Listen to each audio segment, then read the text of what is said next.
Physics, same structure, worksheets, lab book, lab benches. Notice that we've taken gases, calorimetry, and quantum from chemistry and included it in physics. That's because the same topics or experiments can be used. However, obviously the worksheets are different because it's a different class, different learning goals, different topics that you're covering, but the experiments are there, and so we bring those in.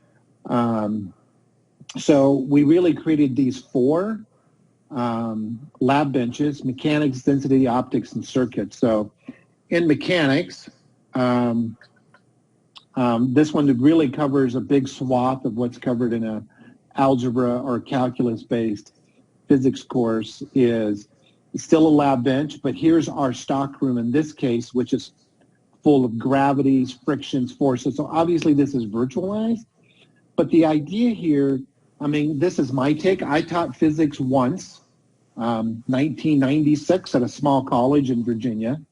And, you know, the thing I found as a teaching physics was students had a difficult time bridging a qualitative understanding and how a quantitative mathematical model understanding could help enrich our understanding of what's going on. And the other thing that I noticed as a physics teacher was it was difficult for students to control their variables because we couldn't get rid of gravity. We couldn't get rid of frictions really well. Now, I didn't have a great physics setup.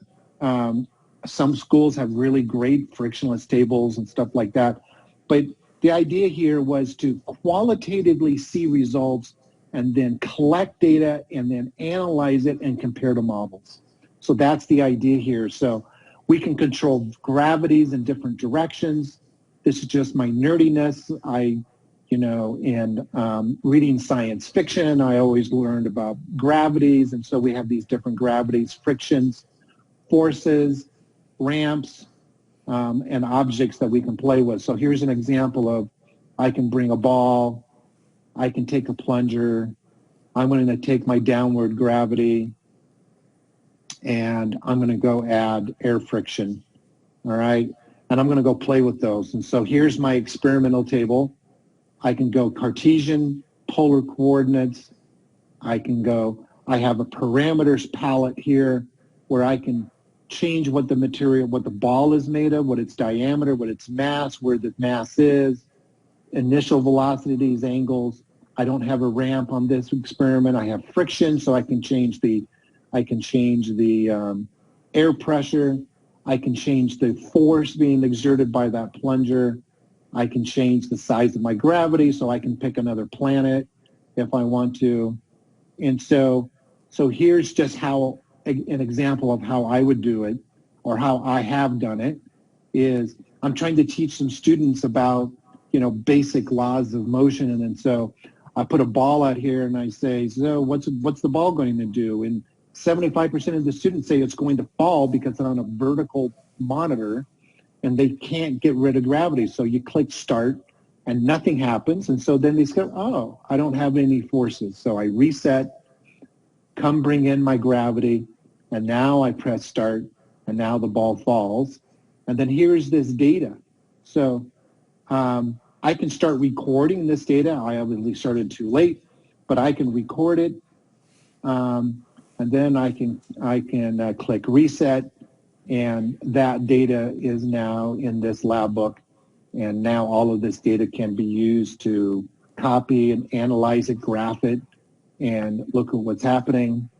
So now what I can do is add in air friction. So what happens when I do that? Click start, and now I see that my acceleration is changing and it's going to go to 0.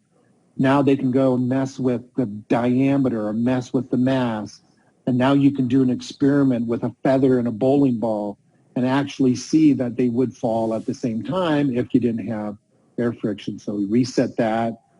Then what I can do is come over here, move my ball, come over here and put in my plunger. I can control my angle here on forces, for example, and get the exact angle I want. Click force and then launch it. And now I can reset. How does that motion change? if I put my air friction back, and now I click it, collect the data, analyze it, and do that. So this is just one simple example. We have collisions. Here's some presets. Here's billiards. Here's a force. Here's collisions. Hey, look at this. There's how I have friction turned on in this table. Reset, otherwise it would go forever. Hey, what happens if I change elasticity? Click force. Now the balls become really sticky. Control all of that. Do 1D, 2D. You can do radial gravity. Here's a force with a rocket. Have them do circular orbits. What does it take to do a circular orbit? We also have solar systems and ramp motion. So lots of cool things you can do there in mechanics. Let me go to optics. So in optics, we have objects. So I can take like a candle, move it here. I can put a detector in my virtual eye, and then so go move this a little bit. So right now I have autofocus on, so I can put out lenses. I can put out a mirror. So here's a mirror. I can rotate my mirror. And so I can see both images at the same time. I can click on this gear, and I can, that's a flat mirror now. I can change its radius if I wanted to. I could put multiple mirrors. So I can do concave mirror at the focal point. I could do a concave mirror between the center of curvature and the focal point. And we're going to show the different sizes. This is also autofocus. Do reflections, so sight lines. So all kinds of things you can do here in optics with prisms and lenses, change the curvature of the lens, the density of the lens, and so on. So we have circuits. And so for circuits here, we have a breadboard and engineering paper. So what a student could do is they could build a schematic of something here on this engineering paper, for example, and connect it up, and they can go put it in a function generator and build a circuit. But then what you see is that that circuit is also being built over here on the breadboard, and I can come over here and change that to 200, or I can change its accuracy, or I can change its wattage so that you can burn them out, things like that. So, so here's schematic, or I can come over here and build it on a breadboard and compare what I'm building on a breadboard to what it here is on the schematic. And then I can come over here and bring on my digital multimeter or my oscilloscope. So you can build up to 35 components of any circuit that you want here, and I can go change my frequency, for example, and see what happens as I do low pass, high pass filters or whatever. So, and finally we have density, and this has turned out to be quite useful for chemists. So maybe if you're only looking in general chemistry, you didn't know that this existed, but I'm seeing that a lot of general chemistry labs actually do a density measurement. And in this case, we have a graduated cylinder, and I can pick my fluids. So we have these different, so here's car oil, for example, or honey, for example. And so I can fill this up with honey and measure the density of honey. So what you could do here is you come in and you zoom in, and you have to measure that volume. So they have to go through the pain of interpolating. I can go measure its mass here, tare it, and then